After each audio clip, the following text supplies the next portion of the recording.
First tonight we have Roger E. Breisch, whose life has led him to love questions, because they open us to new ideas rather than leading us down paths we have often traveled with results we already know.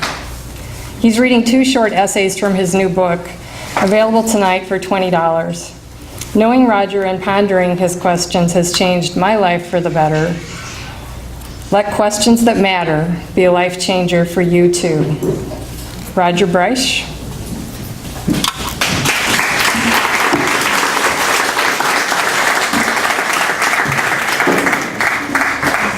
Thank you. Thanks, right? It should be fine. Thank you and good evening. So as Ann said, this book, Questions That Matter, is a compilation of essays that I've written over the past 10 or maybe 15 years. And I need to start with one short anecdote.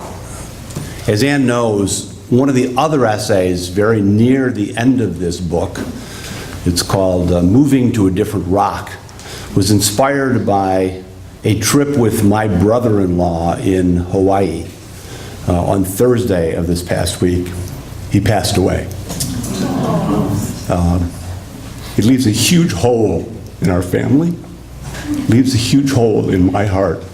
That man had a profound influence on the way I see the world, and I just want to acknowledge that as I begin. Do you want to read that one? No, that's... I really twisted your arm to read it. No, that's fine, because you can all buy the book and read it yourself. So these are the 2 short essays that Ann and I agreed. This first one is called, and each of these was written in 5 or 6, maybe 7 years ago. This first one is called A Message 500 Years in the Making. They laid the first stone April 14th, 1434, 342 years before America's Declaration of Independence. It took 50 years just to complete the facade. Inauguration of the nave and aisles occurred in the late 1500s. On December 25th, 1891, 457 years after they began, Bishop Jules Francois Lecoq inaugurated the completed St. Peter and St. Paul Cathedral in Nantes, France. On a recent visit with our daughter after her semester abroad, I stood in the nave of this edifice, gazing upward 114 feet. The interior is 116 feet wide, 313 feet long. The outside towers rise 192 feet. These somewhat cold statistics cannot begin to instill the awe that overwhelms you as you stand in this glorious holy space. As I stood in this vessel, a message sent from the Middle Ages and delivered to me in this moment, I realized the stones in the column beside me were carefully, perhaps lovingly, put in place by a mason more than 500 years ago. My mind is flooded with questions I fear we have lost the ability to answer. When we find it difficult to create plans that survive for decades, how was it possible 600 years ago to design a structure that would not be completed for more than 4 centuries and last 1,000 years? In an environment in which every generation is encouraged to leave their unique fingerprint on the future, how did more than 20 generations refrain from changing the cathedral's original design? When the technologies we use to transmit information to the future change every 2 or 3 years, can we even conceive of passing plans entrusted to fragile parchment over more than 400? However, the questions that most intrigue me relate to the mason who laid the stones in front of me. Perhaps 100 years after laid the stones in front of me, perhaps 100 years after construction began. Even if he began as an apprentice and spent the entirety of his life dedicated to the completion of this monument to his creator, it would have risen only a few meters as he lay on his deathbed. He woke every morning and invested all of himself for his entire life, inspired only by a vision of this gift to generations so distant their lives were simply unimaginable.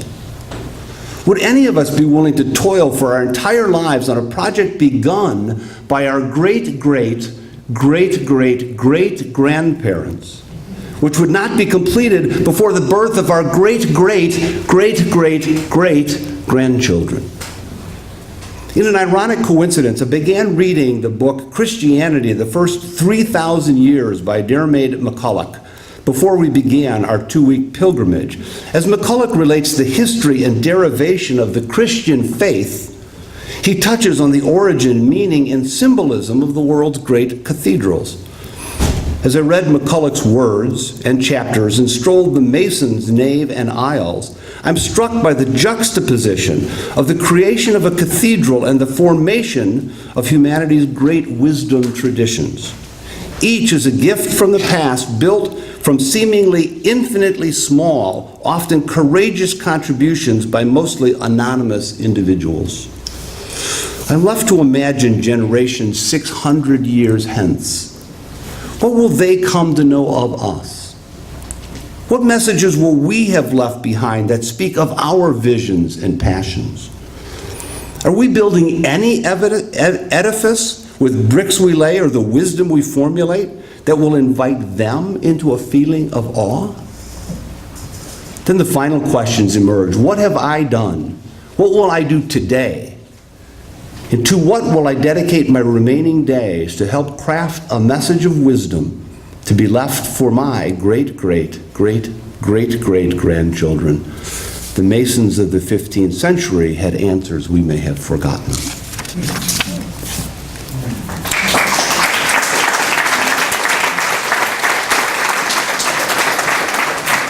This essay I know was written just over 6 years ago because I wrote it on my 60th birthday. It's called Kicking and Screaming. When my parents turned 75, I asked to sit with them and capture a few memories. I hope to wander the peaks and valleys of their journey, peering into their lives and helping them recall wisdom they surely received over 7.5 decades. They eventually acquiesced, but not before disavowing any particular insight into what it means to be human. In the midst of the negotiation, a friend said, ask them if they simply want to be older or if they'd rather be elders. Older or elder. Change a single letter and the words suddenly compete for the definitive description of what it means to enter our most senior years of a human's time on earth. Many people have either learned to deny their wisdom or are so certain of it they populate their discourse with an overabundance of sentences ending in periods. Their ideas are correct, indisputable, and change more slowly than the Earth's tectonic plates collide. The fields where their discussions take root are arid and choked with weeds, not an environment where a delicate new idea might find nourishment. And when life comes to an end, they often leave kicking and screaming. On the other hand, I know many seniors who don't need to deny or declare their wisdom through the subtlety and openness afforded by question marks. Their intellectual gardens nurture new species of mental flora and fauna.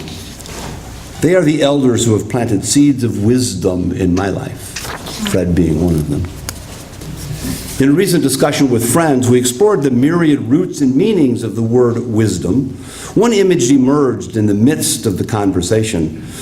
A wise person is perpetually in an honest, deeply inquisitive relationship with the world as it arises in front of them. Such a person approaches every moment with the eyes of a child in wonderment and amazement. They have the stunning ability to bring their years of experience to each moment, making it more extraordinary, but don't allow the learnings from their yesteryears to blind them to some subtle newness that may avail itself tomorrow. They're aware that every moment offers the possibility of an idea, thought, or experience without precedent in their life, or perhaps even the life of all humanity.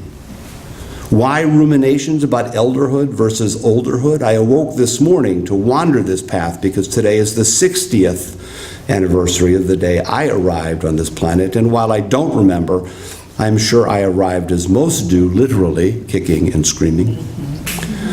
I am more aware than ever that I am dipping my toes into the senior years of my life, and so I too must begin to ask, if I desire the wisdom and grace of elderhood, or am I destined to become stuck in the intellectual drought that results from the overuse of declarations and scarcity of question marks? Should I live to see the completion of 70 or 80 years? Will I have developed an honest, deeply inquisitive relationship with the world as it arrives in front of me?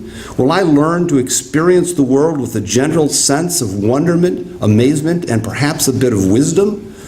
Or will I leave as I arrived, kicking and screaming?